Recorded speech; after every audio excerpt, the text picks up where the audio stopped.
안녕하세요. 토요미스테리 디바메이입니다. 뉴욕 롱아일랜드에 위치한 작은 마을 제리코는 고급 주택들이 모여있는 조용한 동네입니다.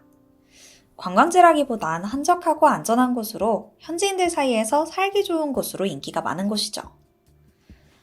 그러던 1999년 9월, 이 마을에서 상상도 못할 일이 벌어집니다.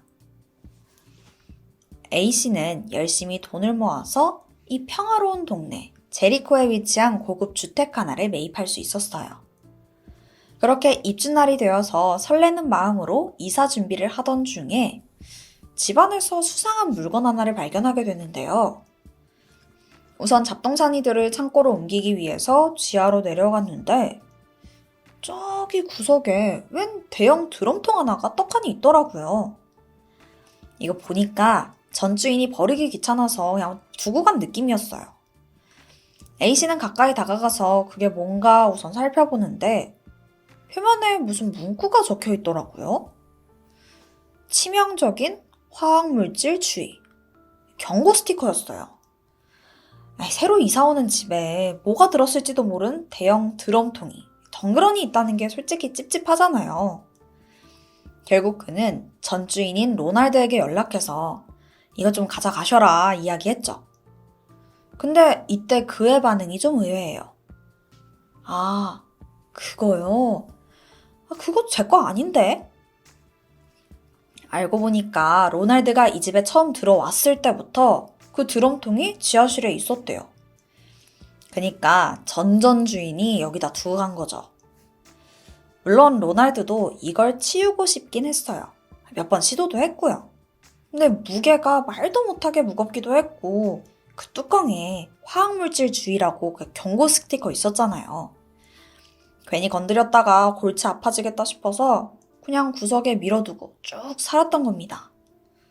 그렇게 거의 10년 가까이 이 집에서 살다 보니까 아예 존재 자체를 잊고 있었다고 해요.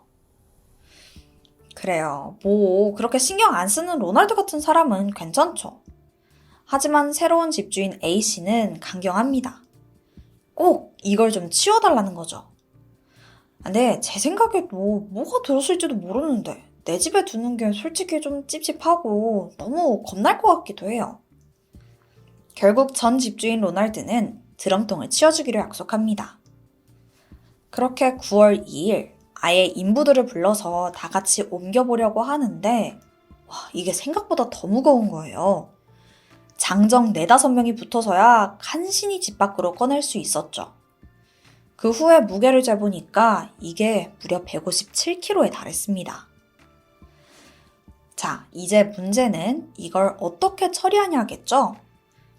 처음에는 환경청에 연락을 했지만 화학물질 경고 스티커가 붙어있다면 이건 우리 관할이 아니다 라면서 거절당합니다. 로날드는 좀 난감했어요. 이걸 뭐 어떻게 처리해야 될지 감도 안 잡혔고요. 근데 생각해보면 이 안에 뭐가 들었든 일단 비우기만 하면 무게가 가벼워지잖아요. 그리고 사실 경고 스티커가 붙어있기는 한데 안에 뭐 별게 안 들었을 수도 있으니까 일단 뚜껑 열어보자 결심하게 됩니다. 내용물을 확인해보면 차라리 마음이 좀 편할 것 같았거든요. 그는 보호 장비를 갖추고 조심스럽게 통의 뚜껑을 열었어요. 그리고 그 순간 역겨운 악취가 막 뿜어져 나왔습니다. 와, 이게 진짜 뭐야? 하면서 내부를 확인해봤죠? 거기엔 초록빛 염료로 가득 차 있었고 막 무슨 플라스틱 조각들이 막 이렇게 둥둥 떠다녀요. 그리고 그 사이로 뭔가 이질적인 물체 하나가 눈에 띄는데 자세히 보니까 사람 손같이 생겼더라고요. 순간 이걸 보자마자 소름이 돋은 로날드는 바로 경찰에 신고했고 수사팀이 도착합니다. 그렇게 드럼통을 정밀 조사했죠? 그리고 결과는 금방 나와요. 네, 그건 진짜 사람 손이 맞았어요. 근데 이게 꽤 오랫동안 방치됐잖아요. 로날드가 산 세월까지 하면 거의 10년 가까이 여기 있었으니까요. 그런데도 상태가 생각보다 양호합니다. 알고 보니까 이 정체모를 초록 염료에 절여져서 미러화된 걸로 보여요. 추후에 확인해보니 그 염료는 흔히 드라이 클리닉을 할 때 쓰는 용제로 굉장히 독한 약품이라고 해요. 그래서 부패를 억제했던 거죠. 우선 경찰은 그 시신의 신원과 사인을 알아내기 위해서 부검에 들어갑니다. 그 결과 사망 시점은 최소 30년 전으로 추정됐고 사인은 머리에 남은 둔기로 인한 외상으로 밝혀져요. 이게 그 미라화가 됐다고 해도 피부가 조금 쪼그라들잖아요. 그러니까 이 상태가 부검이 가능할 정도였지 막 얼굴을 알아볼 정도는 아니었어요. 게다가 최소 30년 전 인물이다 보니까 지문으로는 신원을 알아낼 수도 없었고요. 그나마 히스패닉계 여성이라는 점과 당시 20대 후반이었을 거다 정도만 추측할 수 있었죠. 근데 이때 충격적인 사실 하나를 더 밝혀내는데 그녀는 혼자가 아니었습니다. 뱃속에 무려 9개월 된 아이가 있던 거예요. 한 달 후면은 축복 속에 세상에 태어났을 아이는 대체 왜 엄마와 함께 드럼통에서 발견된 걸까요? 한편 현장에 남아있던 경찰은 드럼통 내부에서 작은 단서라도 찾기 위해 추가 조사를 이어갔고 그 안에서 몇몇 잡동사니들을 발견하는데요. 여성의 구두, 플라스틱으로 만든 조화 등등의 물건들이 막 같이 들어가 있어요. 근데 그 사이에서 좀 눈에 띄는 종이 하나가 발견되는데 이게 보니까 주소록이더라고요. 이 여성이 직접 친구들 번호를 적어둔 것 같은 그런 메모였죠. 근데 문제가 있습니다. 아까 말씀드렸다시피 이 종이는 시신과 함께 거의 30년 넘게 염료 안에 절여져 있던 거예요. 그러다 보니까 글자가 다 번져 있더라고요.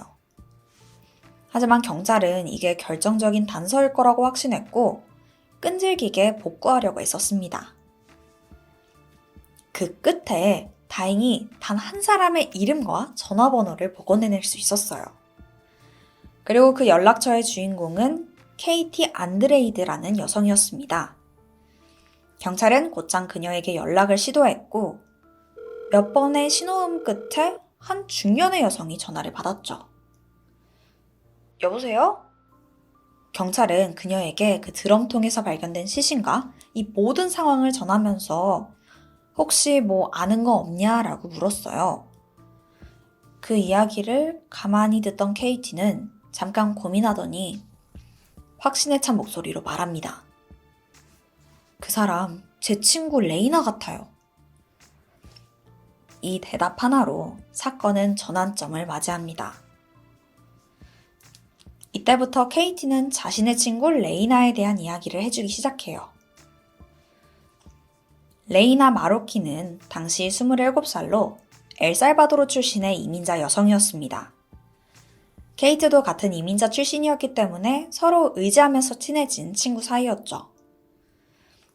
레이나는 아메리카 드림을 꿈꾸면서 미국으로 이주해왔지만 상황은 녹록지 않았습니다. 낮에는 정말 쉴 틈 없이 일하고 밤에는 영어 공부를 하면서 바쁜 일상을 보내고 있었죠. 그렇게 뉴욕에 온 지 2년쯤 됐을 1968년 이때 레이나가 아주 기뻐하면서 케이트를 찾아오더니 자기가 멜로즈 플라스틱이라는 공장에서 일자리를 얻었다며 이 소식을 전합니다. 그녀가 이렇게까지 행복해한 데는 사실 이유가 있었는데 알바가 아닌 제대로 된 직장을 구한 건 이번이 처음이었거든요. 이 소식을 들은 케이트는 진심으로 친구를 축하해줬죠. 이때 레이나의 행운은 이게 끝이 아닙니다. 이 직장에서 운명의 상대까지 만나게 되는데 그는 바로 공장의 공동 소유주였던 하워드 엘킨스였어요. 둘은 첫눈에 반했죠.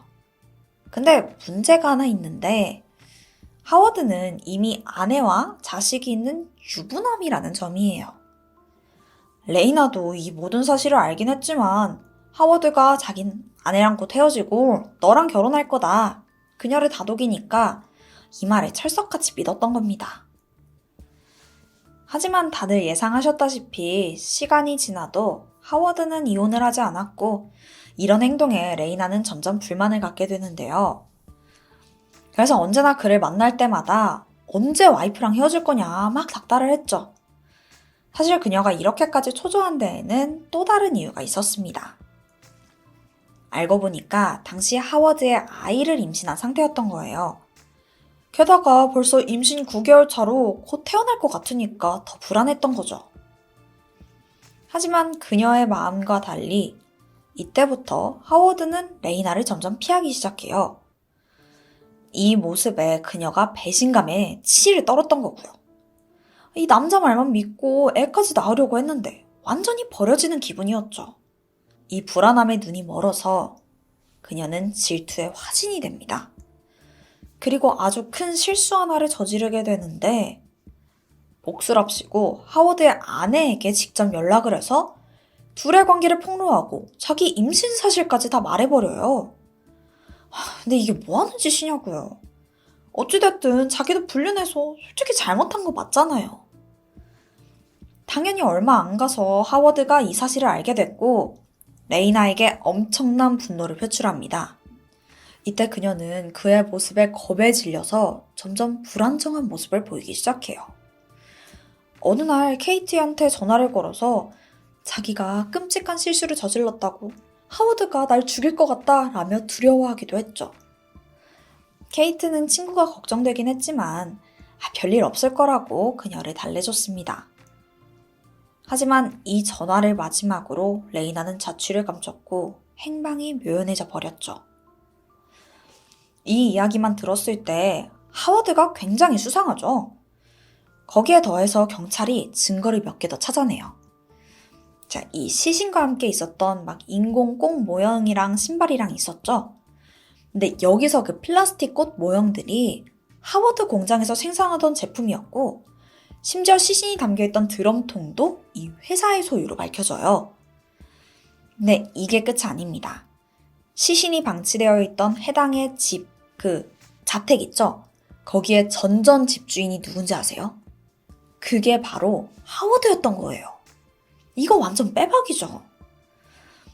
하지만 이 모든 건 정황상의 증거입니다. 경찰은 좀 더 제대로 그의 죄를 입증하기 위해서 하워드를 직접 만나보기로 결심했죠. 1999년 9월 9일, 경찰이 그의 자택에 찾아가서 문을 두드리자 백발의 노인이 된 하워드가 문을 열어요. 예상치 못한 경찰의 방문에 잠깐 당황한 듯 보였지만 이내 침착하게 무슨 일로 왔냐 물어보더라고요. 경찰이 레이나라는 여성을 아는지 묻는 질문에도 그는 표정 하나 바뀌지 않고 고개를 저으며 자긴 모른다고 답합니다. 경찰은 드럼통부터 모든 증거와 증언을 들이밀면서 그를 압박해도 자기는 모른다. 무슨 소리 하는 거냐? 시치미를 뚝 떼는 겁니다. 물론 당시 직원이랑 불륜을 저지른 건 사실이지만 그 사람이 누구였는지 기억도 안 난대요. 레이나?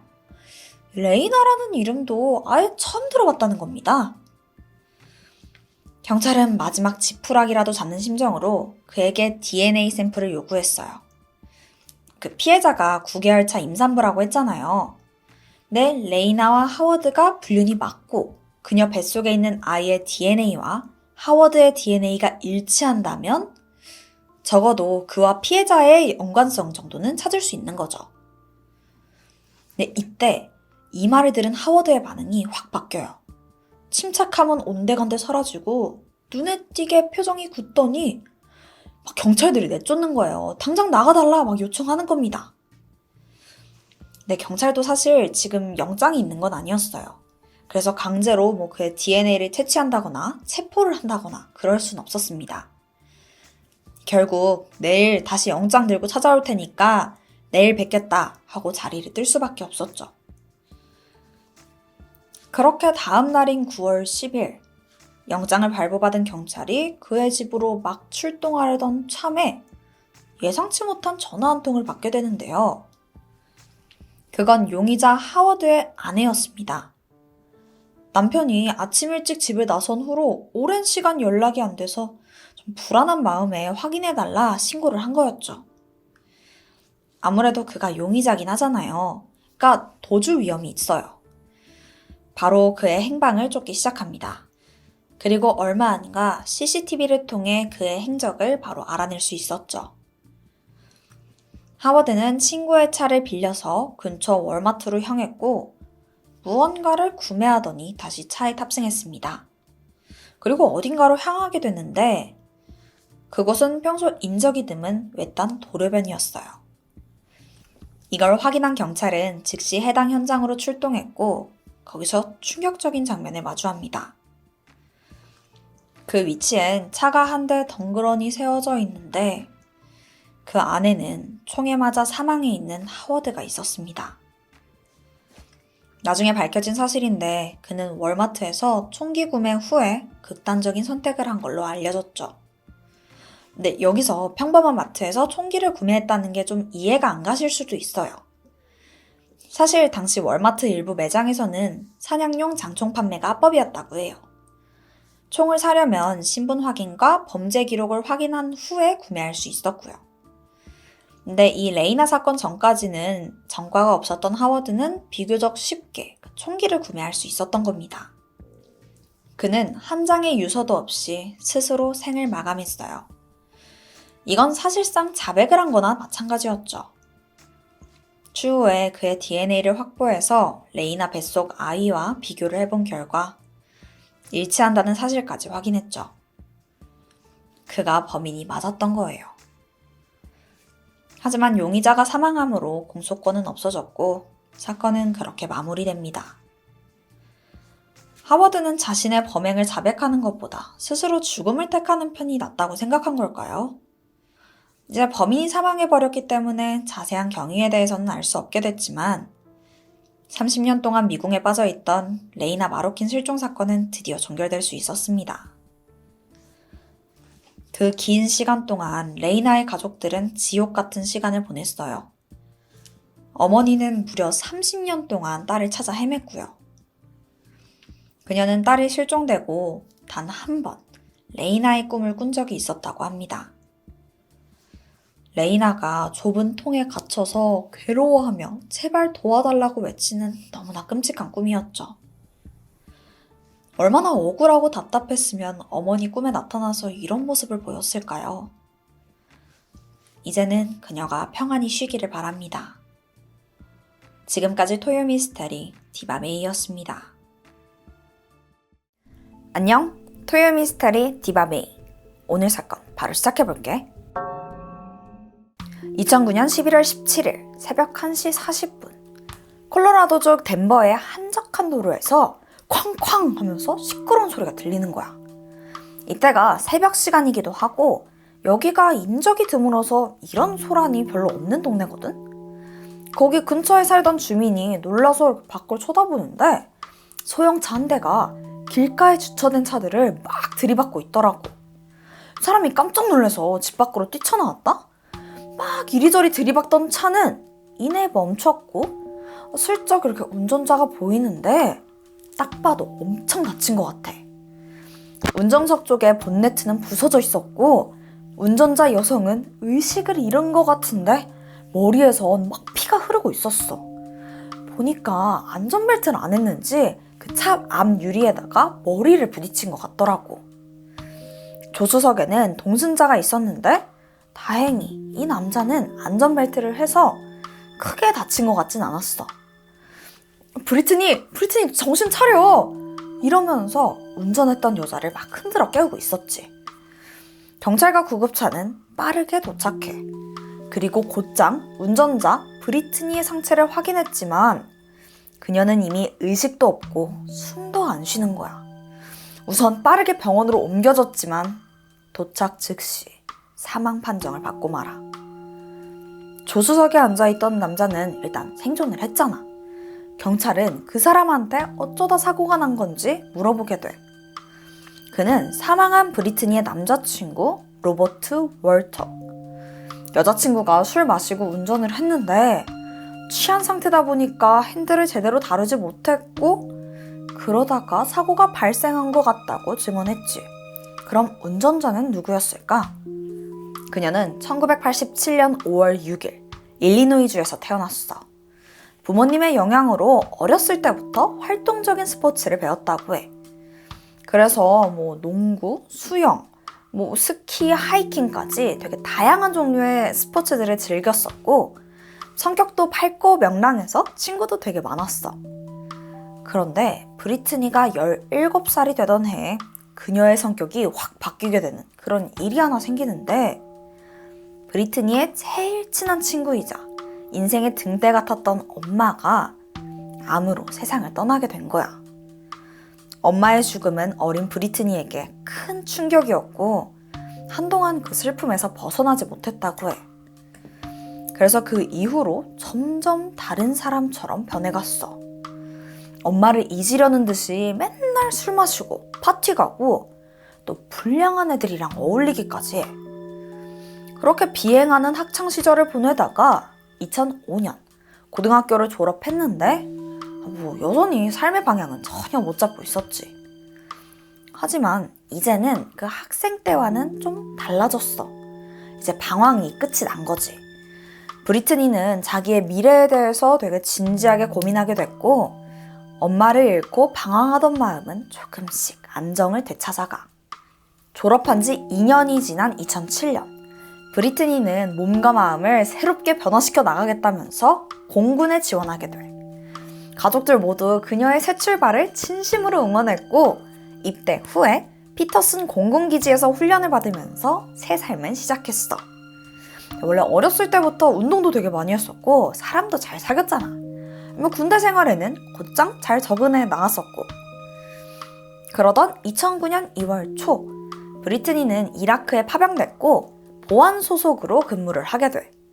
그리고 그곳에서 앞서 말한 남자친구 로버트를 만나게 된 거지. 둘은 처음부터 굉장히 잘 통했어. 그렇게 급속도로 가까워졌고 빠르게 연인 사이가 돼. 근데 얼마 지나지 않아서 좀 충격적인 사실 하나가 밝혀지는데 너무 사랑하는 이 남자친구 로버트가 이미 결혼한 유부남이었던 거야. 이걸 알게 된 브리트니가 어떻게 된 일이냐 추궁하니까 로버트가 뭐라 변명을 하는데 들어볼래? 아내랑은 사랑해서 결혼한 게 아니라 군에서 나오는 금전 혜택 받으려고 그냥 서로 입 맞춰서 형식적으로 결혼한 척 한 거래. 근데 실제로 그 군대에서 가족 수당이라는 게 나오기는 하거든. 또 파병을 가면은 별거 수당이 나오기도 하고.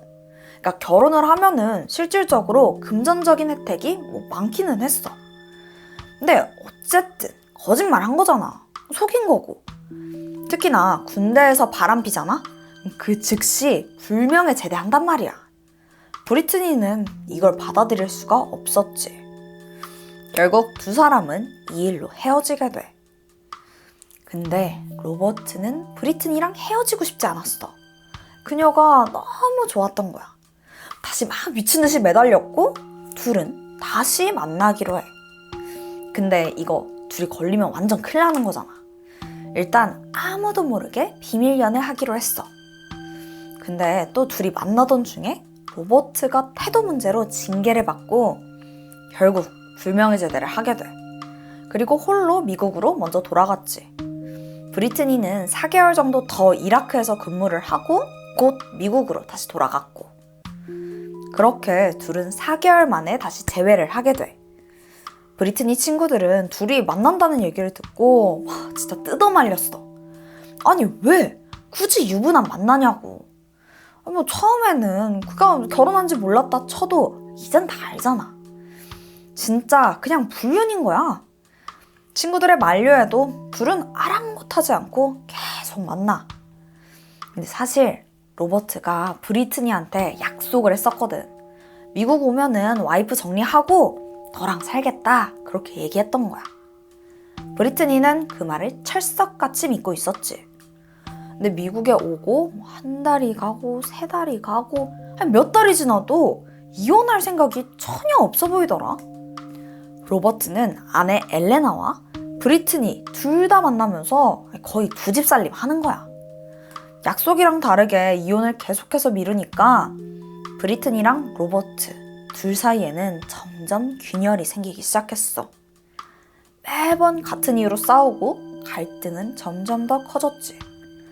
헤어졌다 만났다 이걸 계속 반복하는 와중에 로버트는 점점 폭력적으로 변하기까지 해. 2009년 10월 24일 두 사람은 말다툼을 하다가 결국 몸싸움이 벌어졌고 로버트가 브리트니의 얼굴을 때려서 크게 멍이 들기도 해. 경찰까지 출동했고 이 일로 로버트는 폭력 혐의로 체포돼서 며칠간 구금됐다가 풀려나기도 했지. 일단 로버트는 불명예긴 하지만 제대를 했어. 근데 브리트니는 여전히 군인 신분이었거든. 그녀의 상관이 브리트니가 불륜에다가 데이트 폭력까지 당했다는 걸 알게 됐고 앞으로 절대 로버트 만나지 말라고 했어. 이제 한 번만 더 만나면 진짜 쫓겨날 거다 라고 경고했다고 해. 이날 이후로 브리트니는 정신을 차린 듯 더 이상 그를 만나지 않았고 대신 여성 풋볼 클럽에 가입해서 취미 생활을 즐겼다고 해.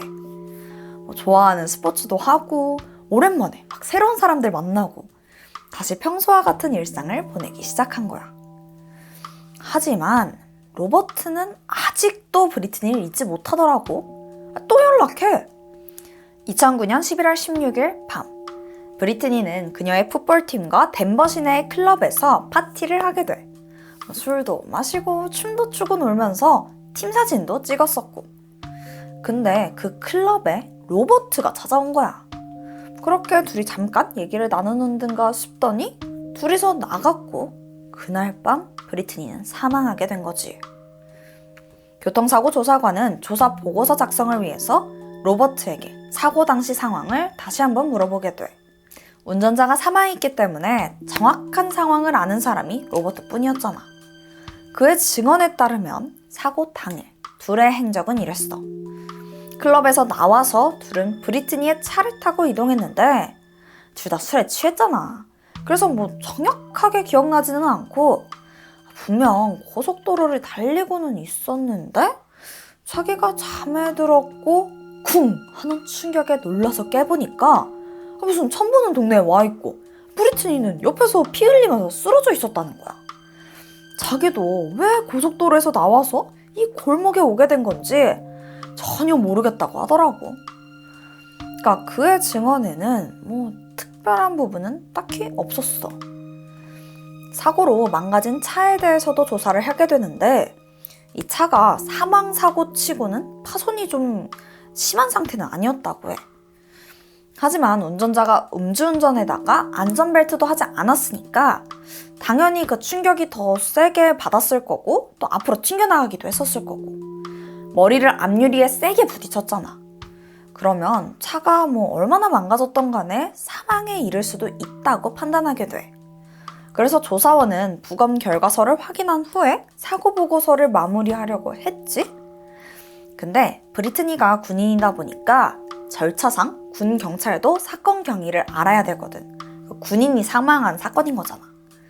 그래서 전반적으로 사건을 막 살펴보는데 동승자가 로버트인 걸 확인하게 돼. 이때 군 경찰은 브리트니의 사망이 단순한 교통사고가 아닐지도 모른다는 생각이 들었다고 해. 그도 그럴 게 로버트가 브리트니 폭행해서 경찰에 체포됐던 게 얼마 안 됐었거든? 또 폭력적인 행동을 했을 수도 있다고 판단한 거지. 게다가 처음에는 그녀가 안전벨트를 매지 않아서 앞유리에 머리를 부딪혔고 그 충격으로 사망한 걸로 추정됐어. 근데 또 그런 것 치고는 뇌출혈이나 목뼈의 신경 손상 이런 게 없어.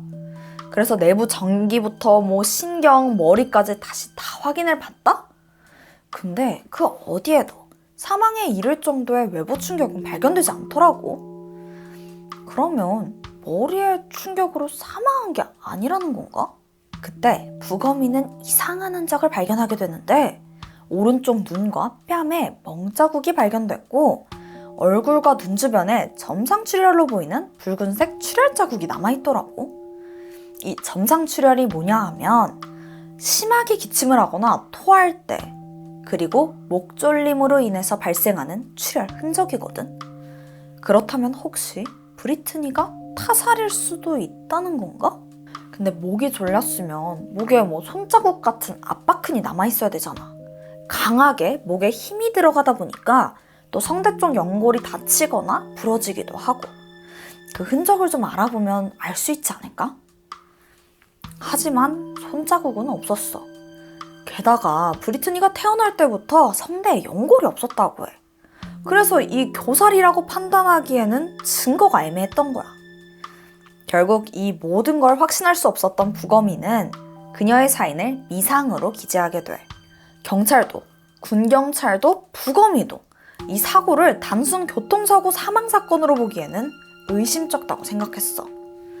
경찰은 우선 브리트니 주변 지인들한테 사고가 있었던 날 밤 무슨 일이 있었는지 다시 하나하나 짚어보기로 결심해. 사건 당일 같이 있었던 친구들 말에 따르면 브리트니와 축구클럽 선수들은 클럽에서 막 놀면서 사진을 찍고 놀고 있었대. 그러니까 상의를 벗고 공이나 손으로 가리는 되게 섹시한 포즈로 사진을 촬영하고 있었던 거야. 그렇게 놀고 있던 와중에 브리트니가 최근 헤어졌다고 말했던 남자친구 로버트가 클럽에 찾아왔었고, 그때 그 친구들이 어떻게 사진을 찍고 있었냐면 가짜로 막 상의를 벗는 척하면서 사진을 찍고 있었던 거야. 근데 그 모습을 로버트가 보더니 갑자기 울기 시작하는 거야. 아니, 당황스럽잖아. 브리트니는 물론이고 주변에 있던 다른 사람들까지 다 진짜 얘 행동을 이해할 수가 없었다고 해.